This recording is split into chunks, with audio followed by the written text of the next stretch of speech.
Hi, everyone, and welcome to the Maria Fontana Show. How are you guys all doing today? It's great to see you here live. So, today I have a great session for you. I'm going to be talking about automation and how you need to be very mindful with your automation. So, as you guys hop on, say hello. Let me know where you're watching from and drop me questions here. I will answer them live inside of the Salon Business School group. So if you're not in there, head on over and join us. So this is a hot topic. I had a conversation with a few salon professionals this week and a few salon clients.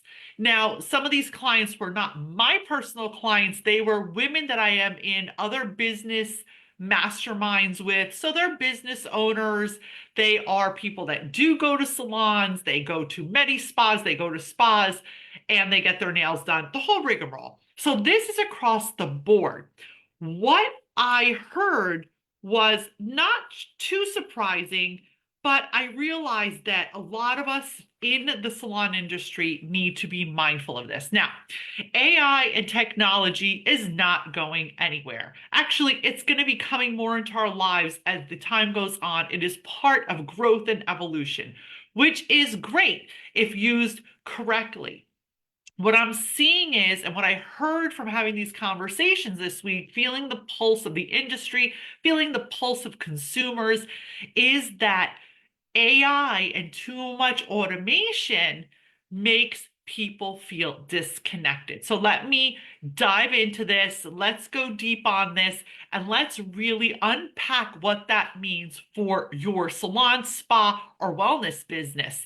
And again, I love technology, right? I came into the world where I learned everything about being online. I learned how to use technology. I am talking to you right now using technology, and I absolutely think it's awesome.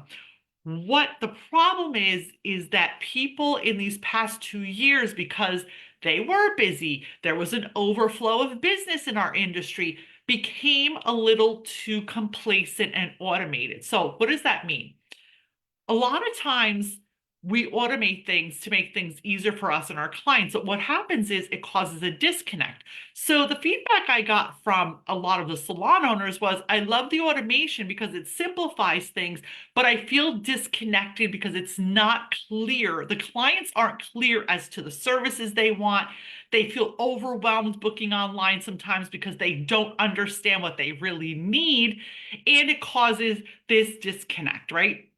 So the consumers are feeling that they can't talk to anyone, right? So hear me out on this and take what resonates and leave what doesn't, right? You don't have to listen to everything I say. I'm simply giving you my perspective, things that I've helped hundreds of my clients with, and what we're finding really works in the salon business school. And after 3 decades of being a salon owner and stylist and businesswoman, what really works and what doesn't. And don't forget, guys, step back into the mind of the consumer, step back into the experience of the consumer, because at the end of the day, that customer journey is what matters.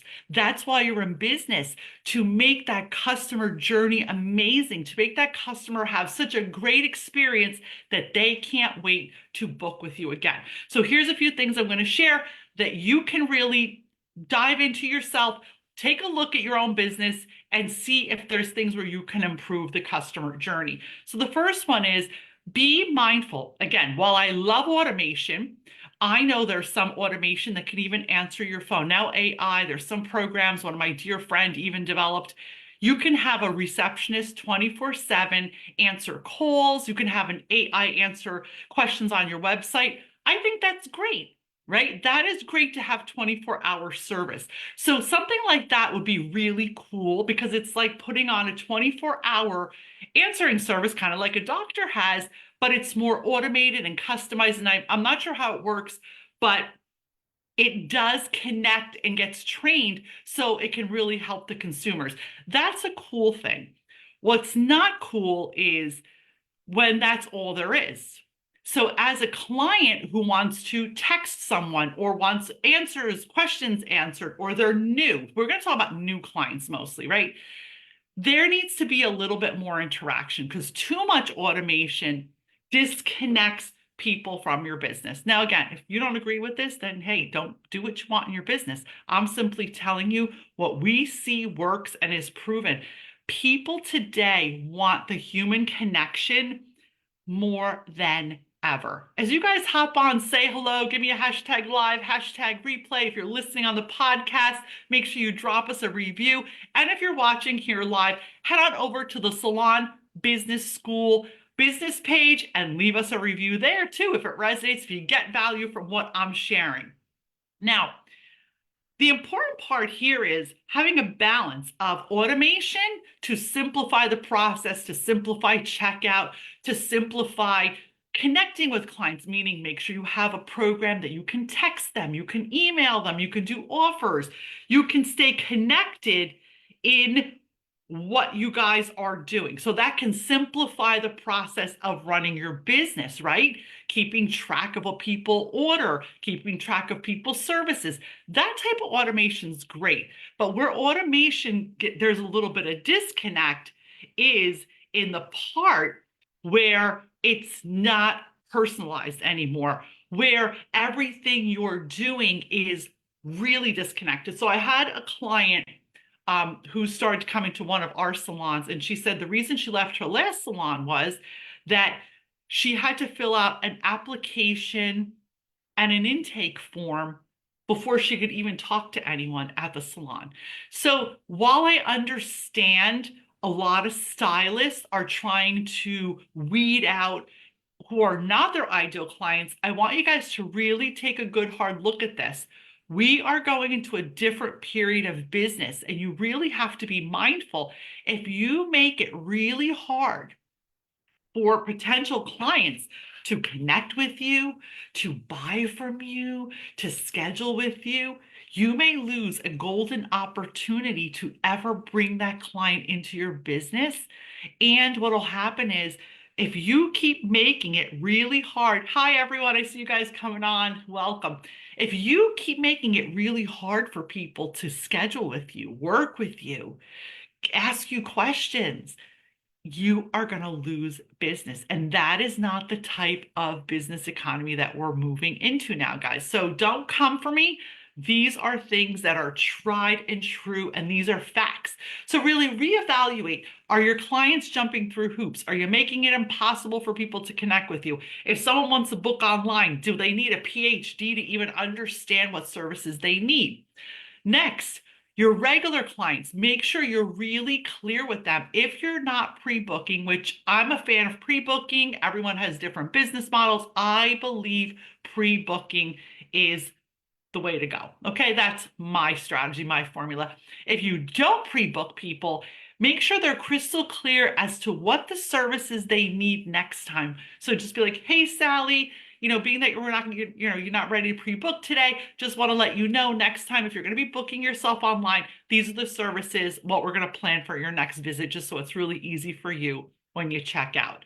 People appreciate that so much because sometimes, again, depending on what your booking page looks like, it could be really overwhelming. They don't understand our stylist jargon, which is going to bring me to the next thing I'm going to talk about. And it disconnects people and they just kind of fall off the wagon, then they're booking the wrong things. There's all kinds of stress. Let's simplify so the customer journey is better and then your work days will be better, right? There's two sides to this, guys. You have to remember, it is about you having a prosperous, wealthy, beautiful, abundant business, but it's also about making sure that that customer journey is so juicy and delicious that they just can't wait to pick up their phone and book their next appointment with you. Next point is when we are scheduling our clients, right? And we're making them get their appointments and everything else, make sure you really listen to what their needs are, right? What are their needs? What is this client looking for? What can make her life easier? putting maybe an online link to a affiliate link to the favorite products that you sell in your store. Now that's a smart automation. You can put it on your Instagram, you can put it on your website, and you could be really clear, like, hey, if you can't make it into the salon, here's my link where you can shop online and you can get the products you need. And for you, that's an extra stream of income. And usually affiliate links then lead to a whole nother promotional profit making plan. And we'll talk about that in a whole nother session. So I wanted to cover the simplicity too. So automation is great, but I want you to take a look and audit your booking pages. The other day, I love to go get blow dries. That's just one of my favorite things to do. So I will go salon hopping, get blowouts at different salons in different towns to feel the experience. I also do secret shopping in my business, the Salon Business School and Maria Fontana Consulting. So sometimes I get hired by salons to be a secret shopper, book an appointment, go through everything, and report back to them what my findings were, what they did right, and what could be better. One of the things I noticed is it's really complicated to book an appointment online with some of the practices. Now, I'll tell you what I see. I see way too many things offered that are confusing even to me, and I'm a hairstylist. Meaning, go through your menu and look at it in a perspective of a client. Is it easy to understand what a root touch-up means? What does that involve? What is included? How do I know that that's the right thing for me? What is a partial? What is a full? What is a balayage?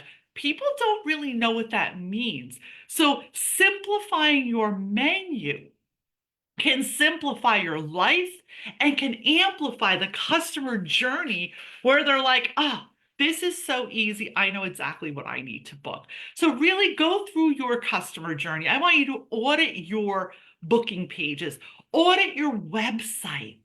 Look at the things and say what needs to be better and what needs to be simplified. Think about eliminating too much automation where you're detaching from your client relationships, where you're detaching from actually talking to someone. I had a poll, and the poll said that 89% of clients were ecstatic if they got a response when they texted or called a salon within the first 24 hours. 50% of those people said that if no one got back to them within the first few hours, they just moved on. Now, I'm not saying jump through hoops. I'm not saying not have boundaries. What I am saying is really hone in on what do you want this experience to be for your ideal client? What's going to set you apart in the next 2 to 3 years? Because as the industry grows, evolves, and changes, and we're going into a different type of consumer buying mentality, you need to shift and grow as a salon owner, as a stylist, as a business owner. It's really about honing in on what do you want that experience to be. So for today, my last call is going to be automate where it's helpful, but don't automate so much that you detach from the client relationship and you become really disconnected from growing relationships with those ideal clients who are perfect for your business. So guys, if you haven't done so already, registration is open to the Salon Business School. We are going to be keeping the doors open for a few more days, I think. So open registration is available. Head on over to thesalonbusinessschool.com where I dive deeper into all these strategies in growing your business, having less stress, more profits, and enjoying your life more. I want to thank every single one of you for watching. Head on over. If you're not subscribed to the podcast, head on over to the Maria Fontana Show on your favorite podcast platform and listen in. And once again, join us in thesalonbusinessschool.com. I'll see you guys on the other side. Thanks for watching, and I'll see you next week.